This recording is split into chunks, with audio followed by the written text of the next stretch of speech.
오늘의 뜬 뉴스 살펴봅니다. 시사평론가 김종배 씨, 안녕하세요. 네, 안녕하세요. 박근혜 대통령이 오늘 청와대에서 수석비서관 회의를 주재했는데 이 정홍원 총리 유임에 대해서 설명을 했죠. 뭐라고 그랬죠, 구체적으로?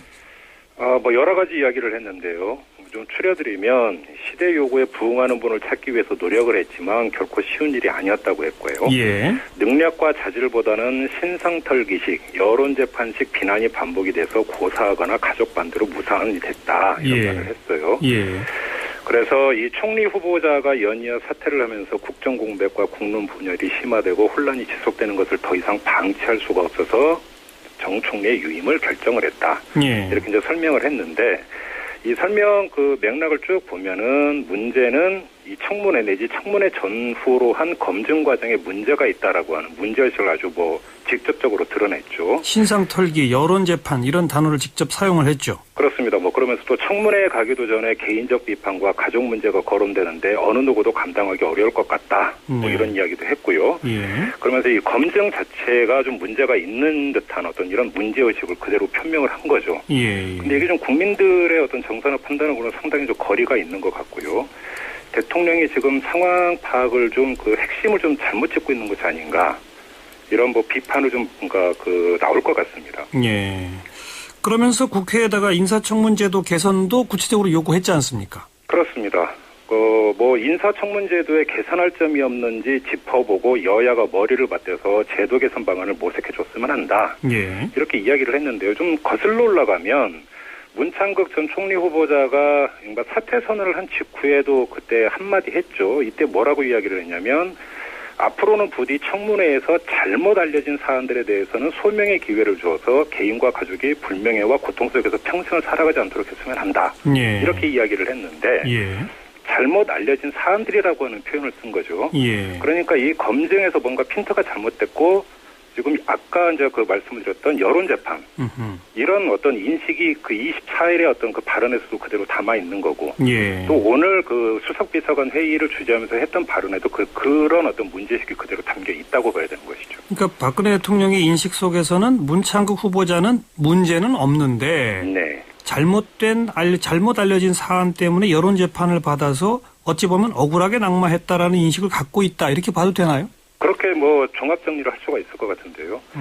자, 여기서 이제 또 청문회하고 연결을 하고 있지 않습니까? 그렇죠. 그런데 이제 형식적으로 본다면 문창극 전 총리 후보자 문제가 불거진 것은 청문회 과정에서 불거진 게 전혀 아니고 예. 사실은 언론 보도로부터 시작이 됐고요. 예. 그 모든 것들을 사실은 좀 언론이 주도한 측면이 있는 건데 예. 자, 이것을 또 이제 청문회 제도 개선하고 연결을 짓고 있단 말이죠. 예. 여기서 일정한 어떤 논리적 비약이 지금 나타나고 있다고 봐야 되는 거고요. 그다음에 청문회가 열리지 않았던 주된 이유는 저번에도 말씀을 드렸다시피 청와대에서 이 청문 요청서를 국회에 보내지 않은 것 아니겠습니까? 그렇죠. 이렇게 청문회 과정에서 뭐가 사단이 나고 이랬던 문제가 아니라는 겁니다. 예. 그런데 지금 와서 다시 청문회 제도 개선을 이야기를 한다. 예. 이거 좀 뭔가 좀 핀트가 안 맞는 것 같습니다. 제가 좀 아까 그걸 여쭤보려고 했던 게 박근혜 대통령의 인식 속에는 문창극 총리 후보자는 문제가 없는데 잘못 알려진 사안 때문에 여론재판 받았다라는 인식을 하고 있다면 네. 그러면 청와대에서 빨리 재가를 해갖고서 국회에 청문회 정서를 보내갖고 청문회를 하는 게 사실 논리적으로 맞는 거 아닙니까? 그렇습니다. 그런데 보내지를 않았죠. 그러니까요. 보내지를 않았고 형식은 사실은 자진 사퇴 선언의 형식을 띄었지만 예.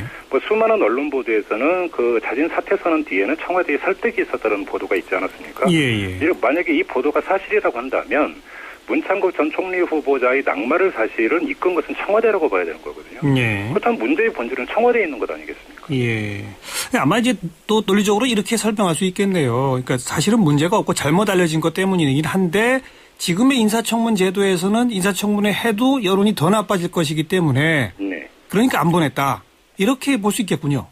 그러니까 인사청문 제도를 바꾸면 좀 나아질 거다. 이런 거 아니겠어요? 그러니까 여기서 이제 새누리당 안에서 나왔던 이야기하고 종합을 할 필요가 있는 것 같은데요. 청문회 제도의 개선이라고 하는 데 있어서의 실 내용이 뭐냐. 개인의 도덕성이나 이런 것들 같은 경우는 가급적이면 논외로 하고 가자. 예. 어떤 업무 능력, 자질 이런 것들을 주된 포커스로 해서 청문회를 가야 되는 것 아니냐. 예. 이렇게 본다면 청문회를 매개로 내지 계기로 한 개인의 도덕성 문제를 계속 집중 점검하는, 검증하는 것은 좀 문제가 있는 것 아니냐. 이렇게도 이제 그 해석을 할 수가 있을 것 같은데요. 예. 그러면 개인의 도덕성은 검증하지 말자는 이야기인지 아니면 다른 단계에서 검증을 해야 된다는 이야기인지 예. 이거에 대한 이야기가 없지 않습니까? 지난주에도 김종배 씨가 미국의 경우 개인의 도덕성 검증을 어떻게 철저히 하는지를 자세히 설명하셨지 않습니까? 그렇습니다. 그런 어떤 대안은 지금 얘기를 안 하고 있는 거죠. 오늘 그 인사수석실 얘기는 잠깐 하기는 했습니다. 예, 그러니까 예. 윤핵관 공직 후보자를 상시 발굴해서 인재풀을 만들고 평가 검증 자료를 미리 관리해서 필요한 자리에 필요한 인재를 꼭 찾아 쓰도록 하겠다. 이런 이야기를 했거든요. 물론 이 통로는 인사수석실이라는 것이고요. 예. 그렇게 된다면 사실은 자성부터가 좀 돼야 되는 것이죠. 지금까지 청와대에서 이게 제대로 되지 않았다라는 이야기 아니겠습니까? 그렇죠. 먼저 이것부터 인정을 해야 되는 것이죠. 예. 최근에 여러 여론조사에서 박 대통령에 대해서 부정적 견해가 긍정적 견해보다 높아졌지 않습니까? 그렇습니다. 그게 이제 사실 또 두 번에 걸친 총리 낙마가 상당히 결정적 영향을 미쳤을 텐데 네네. 거기에 대한 박 대통령의 이와 같은 식의 인식과 설명 네. 이게 과연 여론 발전에 도움이 될까요? 전체 여론을 반전시키는 데는 역부족이라고 보고요. 예.